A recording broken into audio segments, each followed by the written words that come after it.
Welcome to the channel, and something a little different. A rare happening happened over the past week anyways. Julie and I actually had a day off together, which is very rare, and we decided to take kind of a casual day. And so anyways, we went for a blast in the Can-Am and hit a couple sites we thought maybe you guys would like to see, and that we hooked up with some good friends and went to their cottage for a bit and shot out for some dinner on the shore of Lake Erie. It was fantastic. I haven't had pickerel in a long time, and this restaurant served pickerel.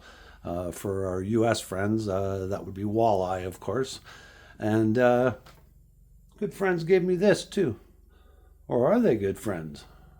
Actually, I can't really dispute it. That is completely accurate. So, anyways, enjoy the video, and thanks for watching. Have a great day, because I won't be here at the end.